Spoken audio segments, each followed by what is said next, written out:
at FSW. Thank you for joining us today at FSW's Holocaust Memorial Events, Fall 2020 Kristallnacht Remembrance.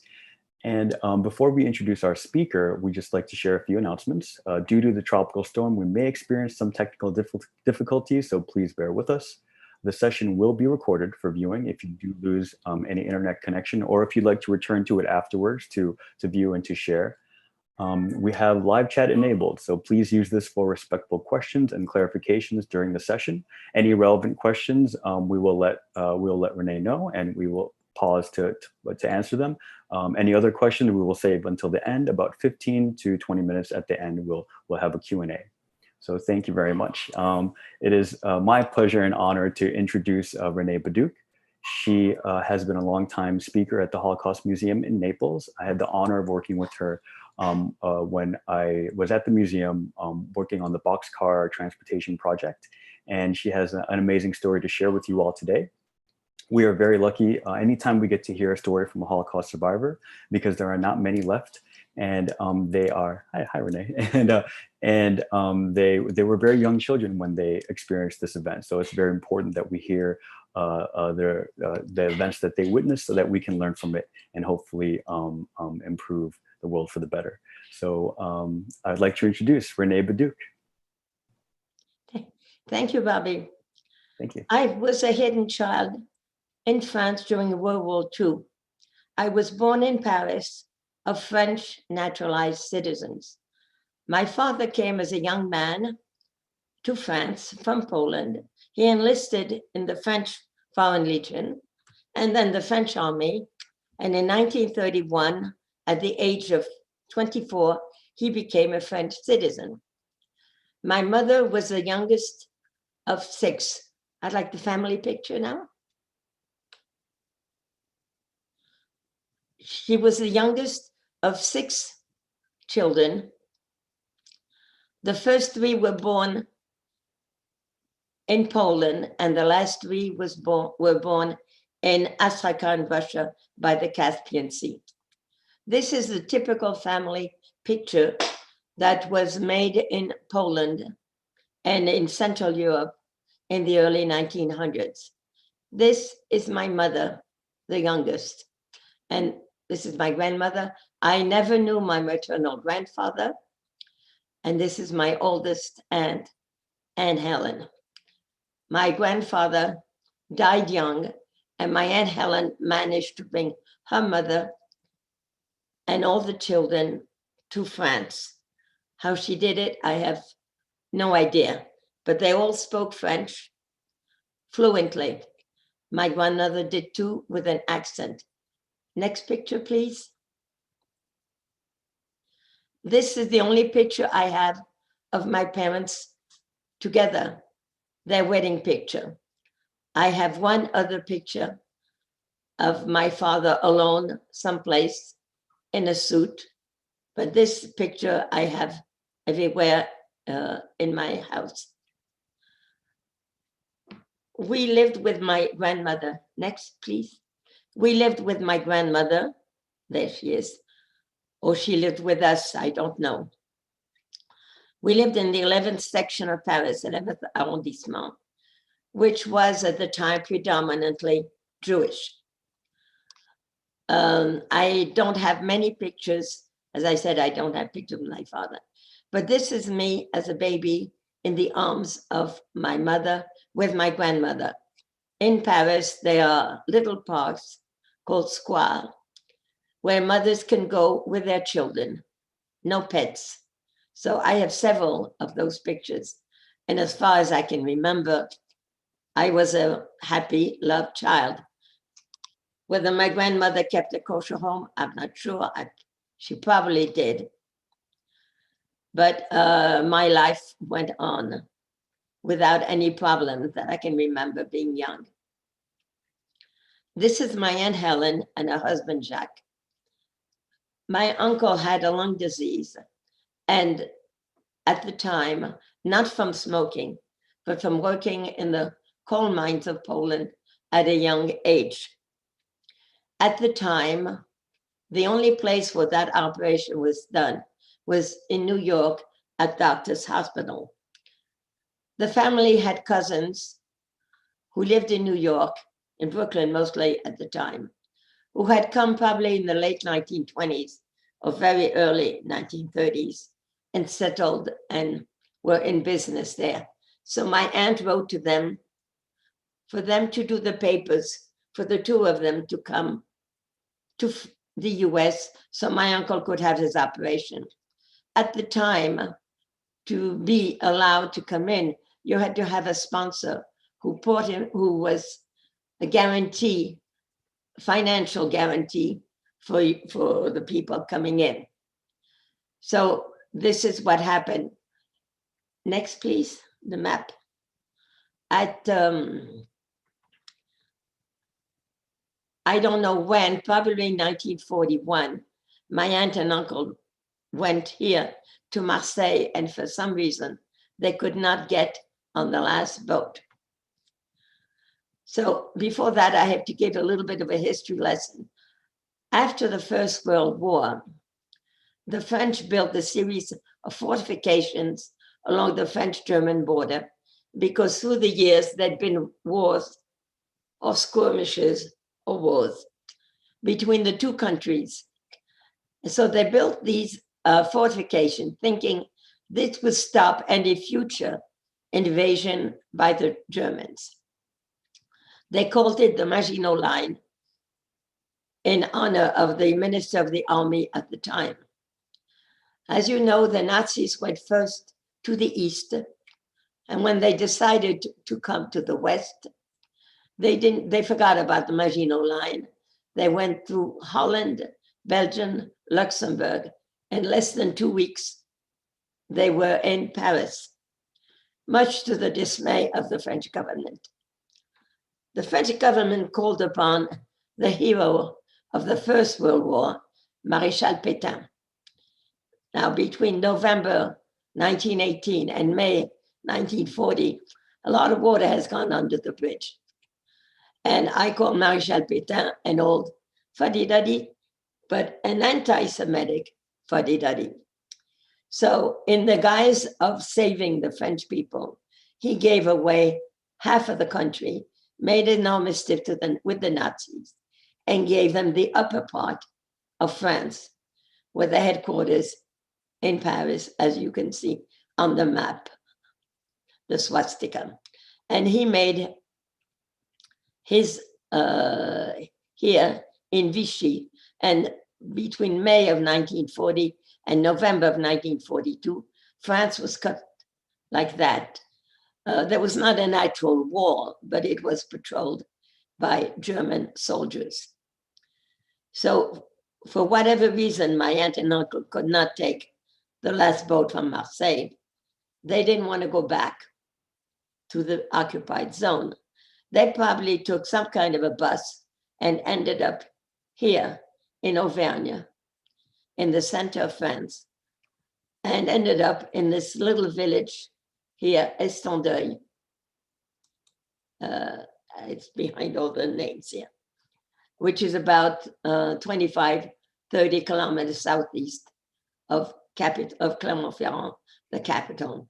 They settled there, not having much money, but my uncle being very handy with his hands, worked, did frames and other things for the farmers, because this was a very agricultural area, a poor agricultural area compared to others in France, but still agriculture. So they settled in the village of Estendeuil, and they wanted my parents to join them. I think my father was reticent in the beginning and finally decided to come. But my grandmother, who lived with us, said she was too old to make the trip from Paris to Clermont-Ferrand. So she stayed in Paris. As I've stated before, she spoke French with a bit of an accent, but French, fluent French. And in those days, there were no supermarkets. There were the individual little markets, and everybody knew my grandmother, Madame Benatre. What I remember about the trip is I must have been 7.5 or 8. is that we traveled at night on ox-drawn carts with a lot of other people and under the protection of the French underground. How long it took us, I don't know. What stuck in my mind at that young age was that I was told, don't cry, don't sneeze, don't cough, not a peep out of you. I know we traveled at night, and I know at one point I was on the shoulders of a French soldier who was deserting the French army and going to join the French underground in the free zone. So my father settled in Clermont-Ferrand. He didn't want to go to the country. He established one apartment that was his shop because he was a tailor by profession. And we lived in the next apartment next door. My aunt and uncle were insistent on them coming to the country. So what they finally did is sent me to a farm. Next picture, please. And they sent me to the farm of Marceline and Marc Chassin. Now, there is another picture. There's a group picture before that. There's a family picture. And this is me, probably, as you can see, the age of 8. The Chassin family already had 6 children. This one doesn't belong to them, but he just wanted to be in the picture. One of the oldest boys, Henri, was already in apprenticeship to become a baker and pastry maker. Arthur, the oldest one, was her son by a first marriage. Fernand was only 8 years older than me, and I followed her like a puppy. And this family, even though they have very strong, stern faces, I became really their 7th child in every way. I was loved by them. I had chores to do the way you do on a farm. This is the side of the barn. I fed the chickens. I had a baby goat. And all this was so new to me that I was not unhappy. I miss my parents, but I was truly loved by the whole family. I remember seeing my mother at least once that I remember. And I didn't know how she came, how she did the 25 or 30 kilometers from Clermont-Ferrand to Estendeuil. And Henri, who's not in the picture, told me when we reconnected that she came on a bicycle to see me. If he hadn't said that, I would never have known. So I was very happy. I went to school. There is a school picture. I went to church every Sunday. There's my school picture. And if you look for me, I'm about 9. I'm a little older. There I am. In those days, the country school were run by a couple. The man did the upper grades. The woman did the lower grades. As you can see, lower grades. And it went to the certificat d'études, which was the first test of knowledge before going on further. It doesn't exist anymore. In normal times, after the certificat d'études, the child would go to a lycée, high school, a professional school, or an apprenticeship. But this was the war. And at the time, it didn't go, school did not go beyond the certificat d'études. If we can go back a few to my grandmother.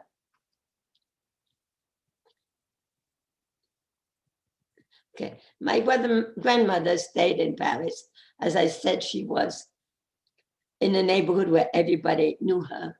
And she was being waited on at a grocery store when a French lady came in and said that she wanted to be waited on right away. And the owner of the shop said, when I finish with Madame Benache, excuse me, I will take care of you. That woman went out and denounced my grandmother to the French police. And at the age of 73, my grandmother was taken to Drancy. Now, Drancy is a northern suburb of Paris. And what they did, I don't have a picture of Drancy. It still exists now. But what they did is they took a low-rent housing, put the people elsewhere, put a gate around it, and put the people there, the Jews, before sending them. Most of them, the trains went to Auschwitz. If we could go a little bit beyond, before also my aunt's picture.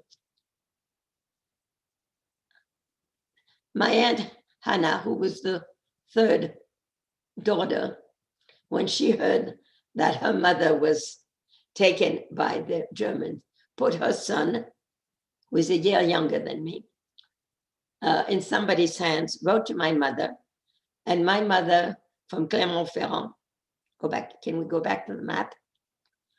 Went back to Paris with false papers for herself and for my cousin.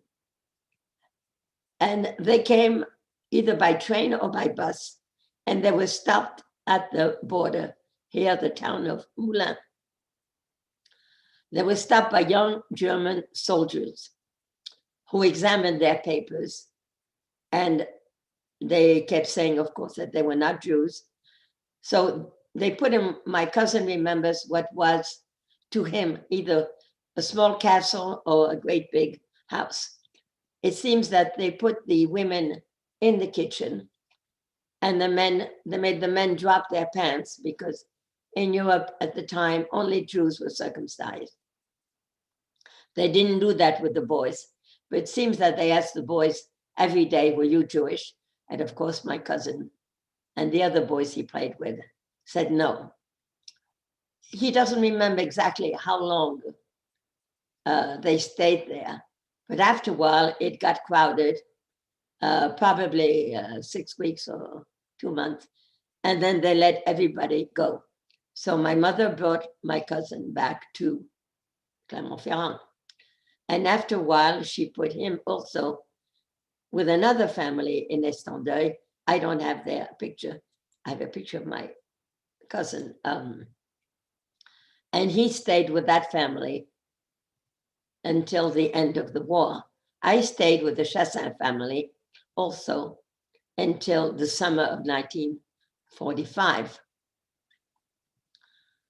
at which time my aunt and uncle decided to go back to Paris and see if they could recoup their apartment and their stores, because they had been milliners by profession in the center of Paris. As no other member of the family could take care of us or wanted to take care of us, my aunt asked the cousins in New York to make papers, again, for them and for the 2 orphans.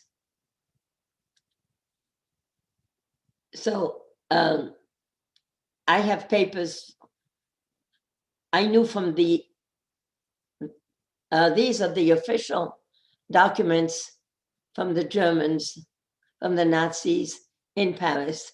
These 2 and the 2 following are the manifest, and there's my parents' name, of the transport number 60 from Paris to Auschwitz. There's my parents' names, their profession, their date of birth. Each convoy going to Auschwitz had about 1,000 people, men, women, and children.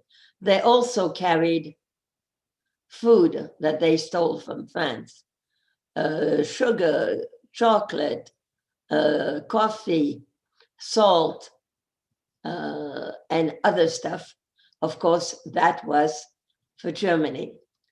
So this is the actual manifest of transport number 60. The others, please, next. So you can see that my parents are together. the French papers saying that my parents were political deportees, or have my father being taken a year in June of 1942 instead of September or July, instead of July 1943. I never bothered to have that corrected. I don't know how they got, because as you could see from the previous, they were together. When they were on going from Clermont-Ferrand to Drancy, there was another gentleman, Jacques Beddouk, whom my father knew, who was also a tailor in Clermont-Ferrand. And he was with my father from that time. The actual convoy left in October 1943. He was with my father until the 22nd of 1945. He went with them through Auschwitz, Bergen-Belsen, Elrich, and Doha. On February 22nd, 1945, Jacques Beddouk boarded a train, and he thought he saw my father board another train, but that train never arrived. Mr. Beddouk said in an affidavit that after they arrived in Auschwitz, he never saw my mother again. So that means that she went directly to the crematoriums. So I have the other picture. Next one, please. These are certificates of that they have disappeared, and it has the same for my parents, and it has also the wrong dates for my father, which, as I said, I never bothered. So when we arrived in Paris, my aunt and uncle were trying to get their apartment back. They had an 8-room apartment at the foot of the Basilica of the Sacred Heart in Montmartre in Paris. And the French City Hall decided that 8 rooms for 2 people was too much. They cut the apartment in 2. At that time, I was staying with another aunt and uncle because their daughter was still hidden in the south of France. So, and I started high school from September of 1945 until the end of February 1946, when we took the boat. Next, please. There's the boat. It was called the Groix. It was the first non-military ship that left France after the war. It was a converted cargo. It took 2 weeks to come from the coast of France to New York. They converted into cabins of 4, the women on one side, the men on the other. So my cousin was with my uncle, and I was with my aunt. There was one other woman whom I could never recognize again. All I remembered, because it really struck me, I can remember I was just 12. And this woman complained continuously. This just struck me. With an old ship like that, you can see 15 days crossing the Atlantic. We also hit some pretty bad weather, and I don't like boats anymore. When we arrived in New York, I don't have pictures, we stayed with the cousins. They had, well, their grandmother and my grandmother, we could not really figure out the link, were either sisters-in-law or first cousins. Anyway, the grandmother lived with her son, who owned, at the time, several large grocery stores in Brooklyn. And he had made the papers for us, and we stayed with their with the other daughter who was married and had 2 children. And the 4 of us sort of camped for a while in their living room. Exactly, I don't remember. What I remember is that they said the children have to go to school. So they put us in school. Now, I had learned some English between September and February. Not very much, because I have to admit that I was not a particularly good student at the time. So for us to learn English, they put us in kindergarten. You can imagine me, the first year of high school, how happy that made me. So just imagine dark, to me, I remember a darkish room on the lower level. That was the cafeteria. And all the little children holding hands. And at the end, my cousin and I, and there's a picture of the 2 of us, probably at the same time, about a head taller. No, there's another picture. It's part of a group picture, but it's okay. We were absolutely, no, you're going the wrong way. I was absolutely mortified to be in kindergarten. Finally, through a friend of theirs, my aunt and uncle obtained a small apartment in Queens, in Flushing. As there was only 1 bedroom, my cousin and I slept on trundle beds in the living room. We fought. I was 12, he was 11, and we fought like cats and dogs. He was my size, as the previous picture will show, but he grew to be finally 6'4" at the time, no. But anyway, he was very unhappy. I kept all my feelings inside because I had to adjust mentally and physically to something new. But he acted out. What you're seeing now is the passenger list on the boat. And I have just outlined my aunt's name and my own, because I got the passenger list from the National Archives in Washington when I visited there some time ago. So in New York, we had to adapt. When we arrived in Flushing, there the board education was smarter, and they put us in our age group. Of course, not speaking very much English. They gave us for 3 months each a tutor after school, and it was for 3 months, and after that, we had to sink or swim, so we swam. And that was it, and we were able to continue, excuse me, in our age groups. And I finally graduated from Flushing High School, but at a program that doesn't exist anymore. I did not forget the family that had saved me during the war, but there were so many other things happening in my life that I just pushed all the memories back.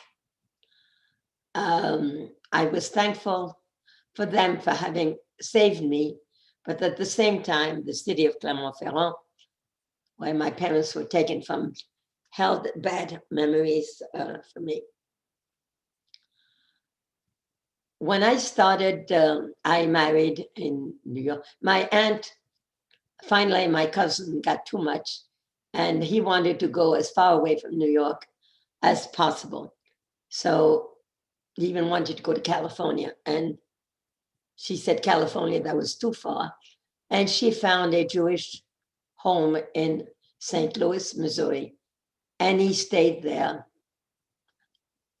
and finished his schooling and married. And he's still, in fact, I spoke to him this morning, and he's still in that area. But even though she put him in a home, she didn't just dump him there. she kept track of him. And after he married and had children, she visited with them and so forth. I married in New York with a French Jew from Morocco. And after a number of years, we decided to go back to France for business purposes, and we stayed there 18 years. When I came back here, as I said, I didn't forget the Chassin, but I pushed everything back in my mind. I became aware of the museum in Naples when I saw in the Jewish paper, I still haven't forgotten how I received it, that somebody from the museum had done a presentation of her story at what was now Edison Community College and what is now FSW. That was Rosette Gerbosi. And her story was like mine. She was also a hidden child. So I tore out the newspaper article and finally decided after a couple of months that I should call her. She lives in Naples. I live in Fort Myers. I called, we met for lunch, and she dragged me to the museum where everybody said, that was the old museum, everybody said, you have to join. It took me a while, but I've been a member of the Holocaust Museum in Naples, so now probably close to 15 years. It was while working at the museum that I decided that I should somehow honor the Chassin family and have them recognized by Yad Vashem in Israel, who is the authority on the number of people who were sent to concentration camps and died or not, and the number of non-Jews who saved some Jews and who are called the righteous among nations. And then came my dilemma, because after all these years, I did not remember their last name. You can imagine that many years, 60 odd years later. A gentleman from the French embassy had come to give an honorary medal to one of the doctors who had saved and who had opened up as part of the medical corps, one of the concentration camps. So I asked him and he said, oh, talk to the local city hall. Well, the local city hall, they are thousands of miles apart from here and 6 hours time difference. So I asked a friend of mine in Eastern France if he would do the research, which he did. So first he called this local city hall. The mayor, being a woman, was obnoxious, dragged on, and finally told him there are no old people in Estondeuil. That is really not the truth. There are old people in villages everywhere. Then he went to, well, this took a while. Then he went to the Jewish Federation in Clermont-Ferrand. He got nowhere, but they were nicer to him, but he got nowhere. And then he said, well, she went to church. Maybe the church, even if she didn't do her first communion, maybe the church would have some information. So what he got with the local priest, France is a Catholic country, and all the legal holidays are Catholic holidays. And the poor priest went on a tirade saying that the people, he hadn't been there that long, and the people were turning against religion. And he didn't know whether he could find, but he said, leave me your phone number, and I will, if I find somebody, I'll give them your phone number, or I'll call you and give you their phone number. So a week later, the priest calls my friend Claudie back, and says, I found somebody for you. And he was the mailman in Estendeuil all his life. If I can have the school picture back.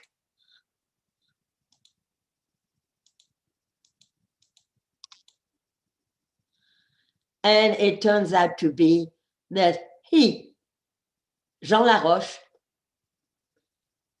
was the mailman in Estendeuil. So my friend Claudie called him. He gave him my phone number. We spoke to him, and he couldn't remember who had 6 children. This, by the way, is my cousin. For some reason, somebody told him to be cross-eyed, so he's cross-eyed, but he's not really. So Jean Laroche, so my friend from Eastern France, sent to his son in Clermont-Ferrand the school photograph and the family photograph to bring to Jean Laroche. And Jean Laroche said, that is the Chassin family, and now there are 3. And so I contacted, all of a sudden when he said the name Fernande, it's like a bulb in the cartoons. I saw the light, Fernande. I didn't know any other Fernande.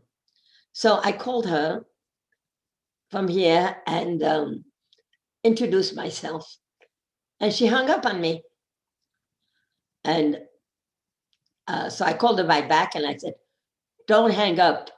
This is Renee. I stayed with you, your parents. So then she got excited and told her children. So we can go to another group picture, the next big group picture. So this is her youngest daughter. This is Fernande. This is her youngest daughter and her oldest daughter. So Sylvie had never heard that her grandparents, whom she didn't know because she was born about the time that they died, had taken care of a young Jewish girl. Fernande never spoke to him. Other aunts and uncles did. So she decided, I was visiting my friend Claudie back there, in Eastern France, which is about 5.5 hours from Estendeuil, well, Mouzin, which is next to it. And so Sylvie decided to invite 1 or 2 persons from each of the 5 of the 6 children and make a luncheon. So we were 22 for lunch and 20 for dinner. She had room enough to put us up. And the next day we were 12 for lunch. And then we went back to Eastern France. This is Huguette. She is Arthur's oldest daughter, and she's the one who lives at the farm. So when we did this, we had the reunion, but Claudie was in contact too. In France, there is a TV channel that is only for the countryside, and it goes by province. So we were on the television because they sent a broadcaster and a cameraman, which I didn't show the picture, to me to go after, in the middle of the luncheon, actually, before the dessert. We all ran into cars so that they could get my reaction when I looked at the farm now in the hands of Huguette. And what I remembered is that, of course, in those days, there was no running water. There was a pump outside in the courtyard. And I remember because I took bath, not that often, outside in cold water in the courtyard. But there were also blue wooden shutters that had been replaced and modernized. Well, I recognize just about everything, except that, of course, it had been modernized. And this is the group picture, and this the grandchildren, the oldest grandchildren of Fernande. Sylvie amassed all the pictures that people had taken from lunch and made a booklet, and it was called Retrouvailles in French means to find again, not reunion, but finding again. And so all the pictures were in it. And there is my friend, there is Jean Laroche, the mailman. So after that, I decided that I wanted them, the grandparents, to be recognized by Yad Vashem. It is not that easy because Yad Vashem doesn't usually recognize families unless there are descendants, which of course at the time there were 3. So in June of 2011, when I came back with the documents signed and notarized, I sent all the papers to Yad Vashem Paris. Yad Vashem Paris told me that to be recognized takes at least 2 to 3 years. And I'm thinking, oh my goodness, due to their ages, what is going to happen? Well, they were recognized 13 months later, which was, I was very happy. In the meantime, Helen passed away. And I will show afterwards how the ceremony. This is the ceremony. This is a gentleman who was the representative of the Israeli government. There's a representative of the préfet, who is the equivalent of the governor. Their mayors, normally they have their colors of the mayors, but he is a senator, and so is this one. So it was done with another city. Yad Vashem Paris made an error and put the Chassin family at the same place of this. This town was called Saint-Julien-de-Coppelle, and during the war, they had an orphanage that hid 6 children and who were also part of the ceremony. And this was just a hall belonging to the village. Well, a small town because it was about 1,100, 1,200 people. And so I didn't find out about the mistake until too late. So we, because of the age of Fernand and Henri, we decided to let it go. I don't know if there's another one, there's another picture of the ceremony. This is a diploma given by Israel. There are their names, Marc and Marceline Chassin. It is written in French and in Hebrew, and it's called Diplôme d'honneur honorary diploma. They also get a medal, and we can see the medal. So when the ceremony was done, all the children, the whole family, close family, and we all there we were. This is, with 1 or 2 exceptions, the whole family. They came from as far away as Lyon and all that. And of course, we included our postman. But this is the picture. And Fernand is holding the medal. And the medal, you can see parts of it in the corners of the picture, honoring Marc and Marceline Chassin and saying, a Gentile who saves a Jew, saves the world, in French. So, and after that, this was just on the steps outside. And then we went all out for lunch. After that, I kept in contact with Fernande until the week before she passed away. I called her every week. We didn't have long conversation, just ask how she was doing and so forth, because her youngest daughter, even though she lived half a mile away, was the one who really took care of her. But I called her every week. She passed away 3.5 years ago, a week shy of her 89th birthday. Henri, the only one left, passed away 2.5 years ago. And I was able to see him a few months before he passed away. Sylvie and I speak every so often. She calls me Tata, which is the shorter version of tante, meaning aunt in French. And so do her children. So this is her husband. So we are in contact, not every week, but I'm in contact at least once a month with her and news of the family because of the virus. The way it turned out, I couldn't go last year because she now works days, and it's difficult to.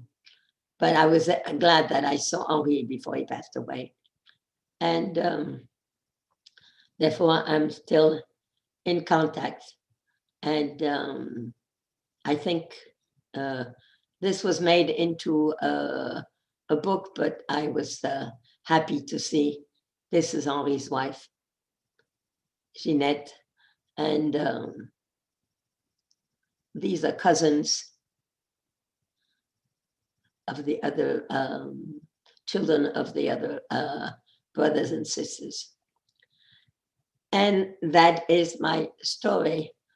Now, of course, with the pandemic, I don't go any place anymore, but I show those pictures.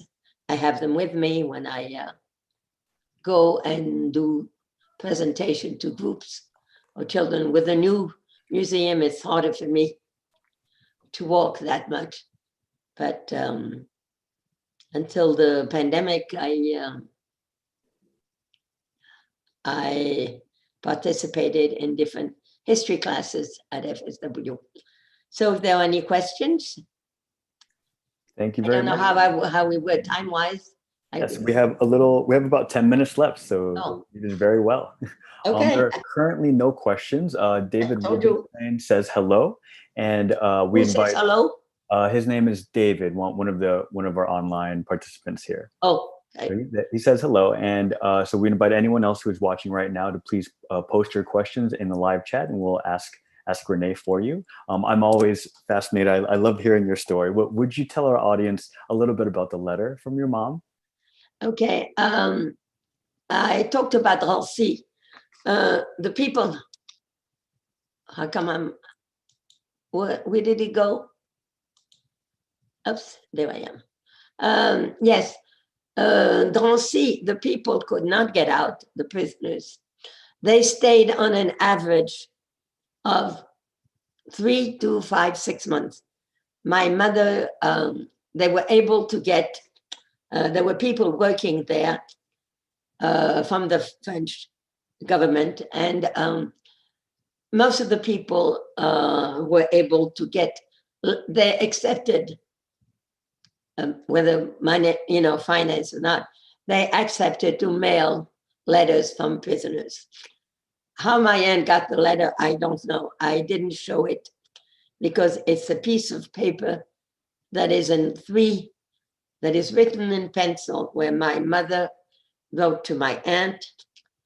She misunderstood the name, and she wrote to Angèle, who is a friend of Marceline, not to Marceline, and to me, telling me of her love, their love for me, and that they'd been in Drancy for 3.5 months, and they were ready to leave, and they didn't know where, but they had a good morale. And when I read that letter, I'm sorry, it's very hard for me to read the letter, but Sarah said, so I translated, Amy had done it, copied that letter, and it didn't turn out very well. So it really was, it's in bits of pieces. And now, if I do it within a class, I will read the different paragraphs completely, but that is the gist of it.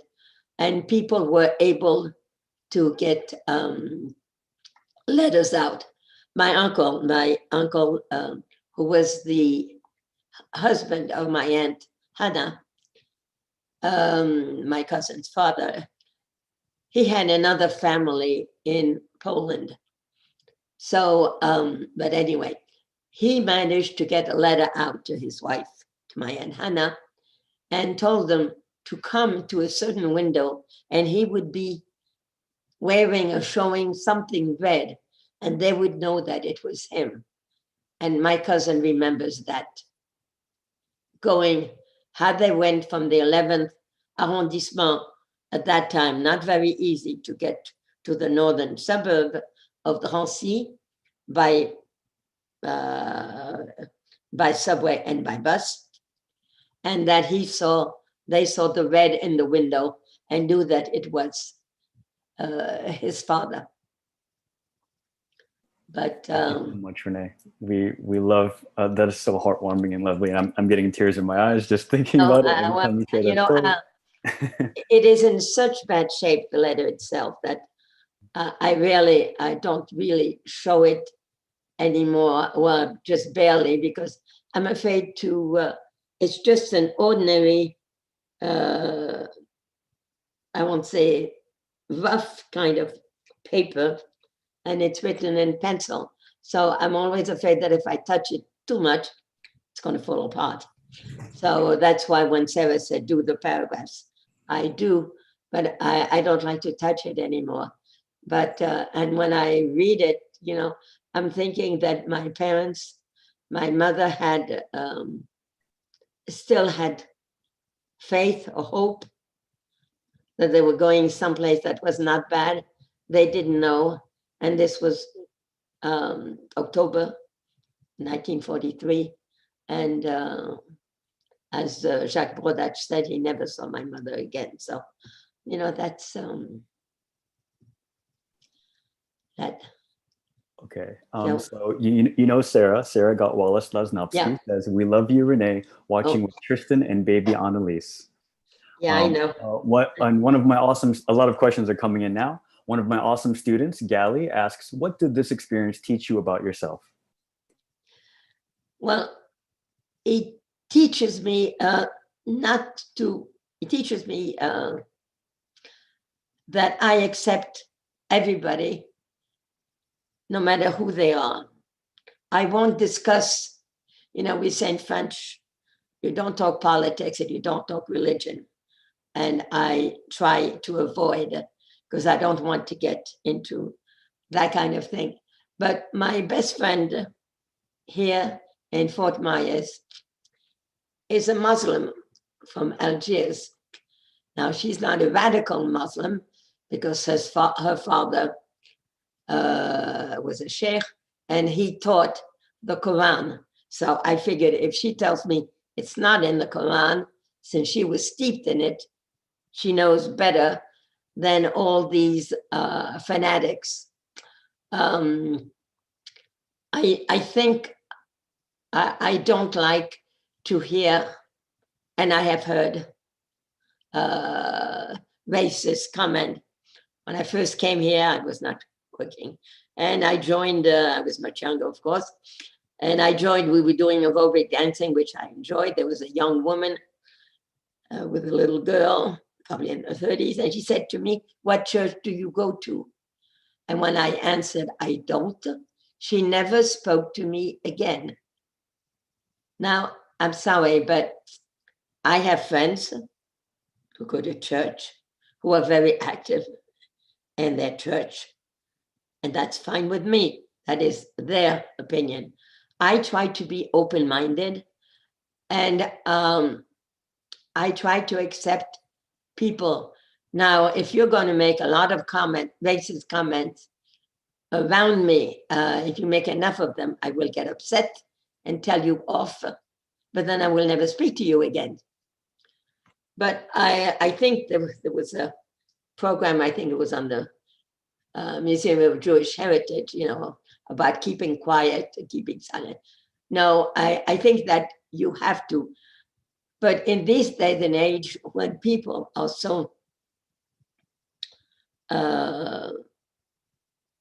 they don't accept another point of view, it has to be their view, that I disagree. I mean, I have As I said, I went to church for 3.5 years. Why I didn't do my first communion? Probably a question of money, because the farmers had land and they were not poor, but they were probably cash poor. And, I thought at one time, as I reflected later on, maybe they didn't know, but they did know that I was Jewish. And, you have to think that a family with 6 children would take in a 7th and treat her like their own. Now, I know at the museum there are several people who were hidden also, and one of them had very bad. He was abused physically, I don't know, but mentally and maybe physically also. And he couldn't believe when he heard me say that I was loved. And I mean, you saw the pictures, they look very stern, but they were not stern with me. And that's why I think that I was not an unhappy child, because of all the sentiment that was around me to make me feel at home. And I was at home. Thank you, Renee. We have one last question from, I hope I'm pronouncing this correctly, Sapphire or Saphir Major Jackson. They ask, do you happen to personally know other Holocaust survivors like you, and do you speak about your stories to others? So I know that you mentioned Renee. Maybe you could tell them if you have an upcoming event at the museum, or tell them about the museum. No, I haven't been to the museum. Well, the museum was closed. I don't know, Sam. I don't do the docenting at the museum anymore. My age, I have, the old museum was just my size. And afterward, no, but I go to schools or groups. I will speak to anybody who wants me to talk, I'll talk. I mean, now it's easy now that I have a PowerPoint and I don't have to carry my poster board that I've been carrying all these years. I know the survivors or people who were at the museum. I know most of them, though I don't know all of them now because there are a lot of new people I don't know. But those that were associated with the old museum, I don't know. I haven't spoken to Rosette in quite a while, but every so often, we speak to each other. But I'm in Fort Myers, she's in Naples, and I haven't gone to Naples now in quite a while because I don't drive. I mean, that much. I mean, I do drive, but as I said, I'm getting on in years, and I think people are crazy on the roads. Okay, so I shared the link to the museum in the chat, so everyone please feel free to explore the museum. You can find Renee's story there, as along with other local survivors who work with the museum. So please check out the museum and support the museum. I want to say thank you so much, Renee. We are so appreciative and honored to hear your story. I want to thank Sam from the Holocaust Museum as well for all your help. Thank you, Steve, one of our co-chairs, for setting everything up for us. So I hope you all have a wonderful day. Our final event tonight is at 6 p.m. and I've put the links to our all of our recorded events, including this one, right there in our FSW website, so you can view it, share it, and please help educate everyone else about Renee's important story. Thank you so much, everyone. Thank you. Bye. Take care. Bye. You too. Thank you. Take care, everybody.